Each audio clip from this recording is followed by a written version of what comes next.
Big TV భక్తి సమాచారం WhatsApp ఛానల్లో జాయిన్ అవ్వండి. అన్ని విశేషాలు ఎప్పటికప్పుడు తెలుసుకోండి.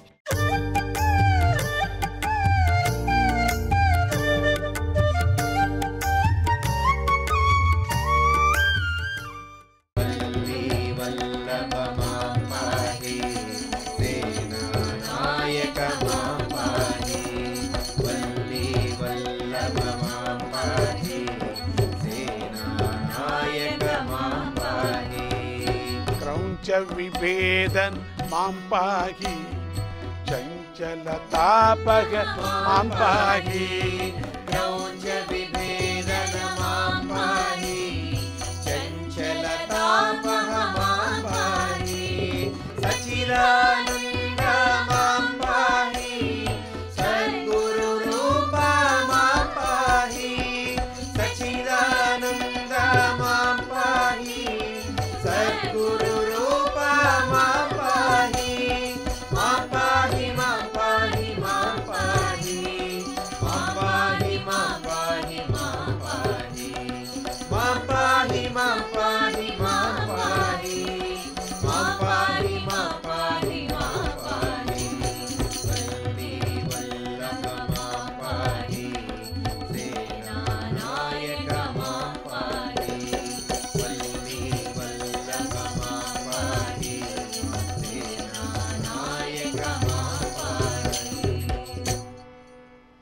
కుమారస్వామి దేవతల సేనాపతి అయ్యాడు. ఎంత పెద్ద కథ ఇక్కడికి ముగించేస్తున్నామంటే, సేనాధిపతి అయ్యాడు అనటానికే 5-6 రోజులు అవుతుంది తెలుసా, దిన్నము చెప్పుకుంటే. అంత పెద్ద కథ. కథనే అంత బాగుంటే ఇంక అప్పుడు జరిగింది ఎంత ఉంటుందో తెలీదు. యుద్ధానికి వచ్చాడు. ఆ యుద్ధంలో కుమారస్వామి తన శక్తి ఆయుధంతో నేర్పుగా తారకాసురుడి హృదయంలో గల అమృత శివలింగాన్ని బయటకు ఎగరగొట్టాడు. ఆయనకే మహానుభావుడు. ఆయన యుక్తితో దాన్ని మెల్లగా ఎగరగొట్టాడు. ఎగిరిన ఆ లింగం 5 ముక్కలై 5 చోట్ల పడి పొడగైన శివలింగాలుగా ఎదిగింది. 5 చోట్ల పడింది అంటారు. అమృత ప్రభావం వల్ల ఆ 5 చోట్ల పంటలు తోటలు బాగా పెరిగాయి. ఆ 5 ప్రదేశాలకి పంచారామ క్షేత్రాలని పేరు వచ్చింది. ఆరామ అంటే తోట, సుఖం. అమరారామములో దాని పేరు అమరలింగం, క్షీరారామములో దాని పేరు క్షీరలింగం, సోమారామములో దాని పేరు సోమలింగం, కుమారారామములో దాని పేరు కుమారలింగం, దాక్షారామములో దాని పేరు భీమలింగం. ఆ 5 ఆరామాలకు పతి ఈశ్వరుడే. చాలామంది అందరూ చూసింటారు 5 ఆరామాలు కూడా. పంచతత్వాన్ని పొందిన పంచతత్వం 5గా అవటం, మరణించటం, అది అమృతమయం కనుక సత్వాన్ని ఉనికిని ధరించే ఉంటుంది. అంతేగాక తన అమృతమయ స్పర్శ వల్ల 5 ఆరామాలను, తోటలను, ఆనందంగా ఉండే చోటులను స్వయంగా తయారు చేసింది. అట్టి అమృతలింగాన్ని మనమంతా చూడాల్సింది. ఇలా పంచతత్వాన్ని ప్రపంచింపజేసింది కూడా ఆ లింగమే. అంటే తాను పంచభూతాలుగా మారి తద్వారా సృష్టి చేసింది. కానీ దానికి ఎన్నడూ పంచతత్వం మరణం లేదు అని కూడా.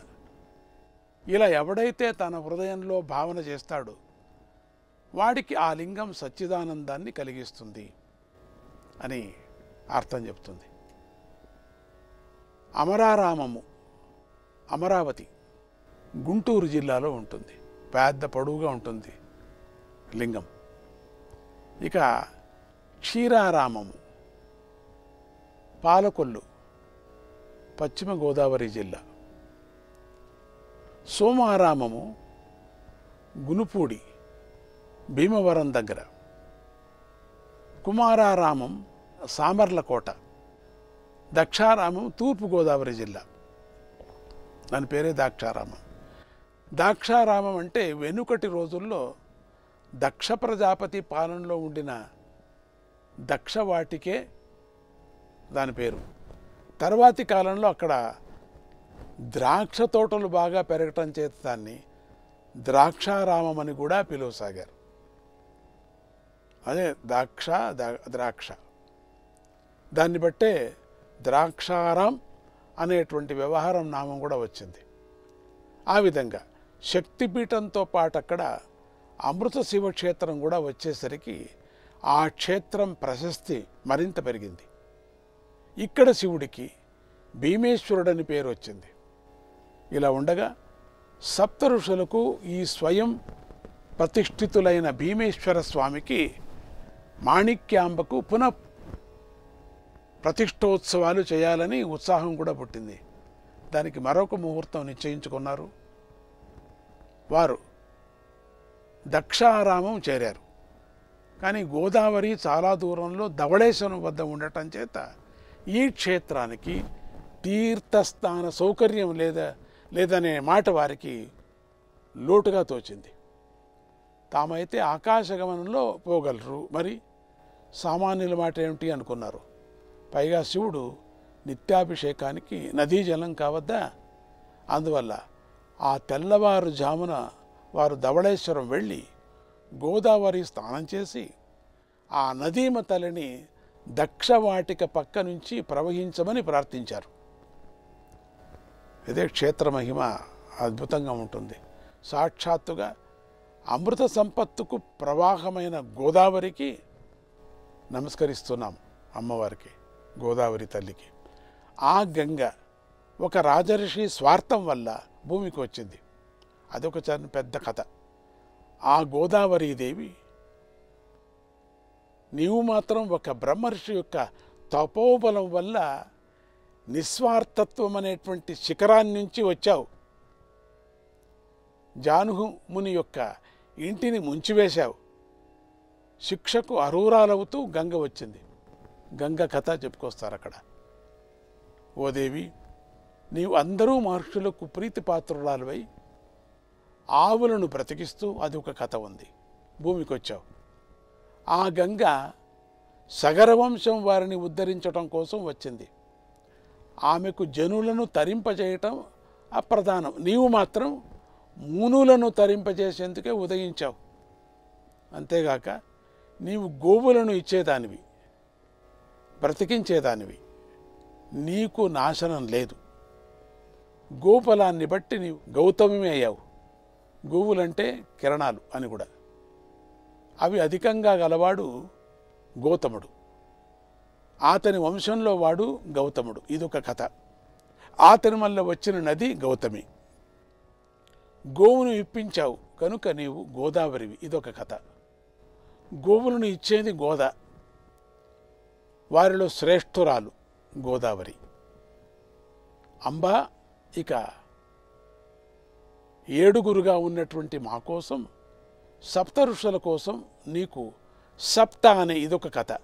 సప్త గోదావరము అనేటువంటి పేరు కలుగుగాక.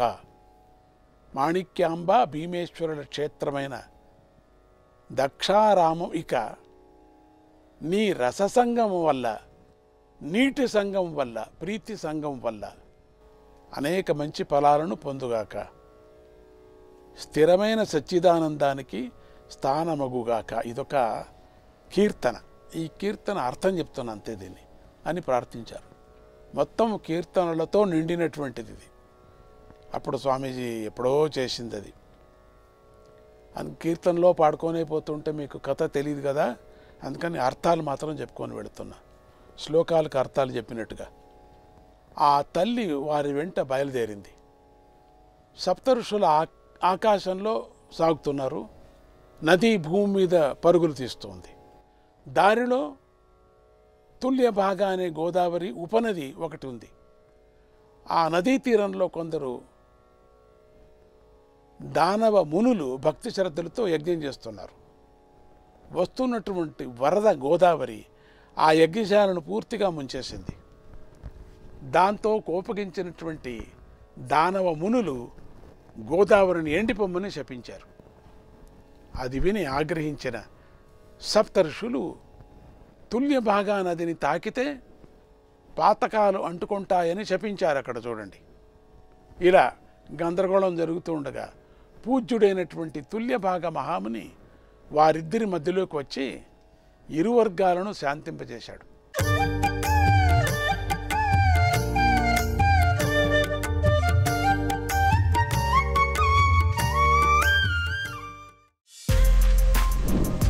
For more videos like this, subscribe Big TV channel.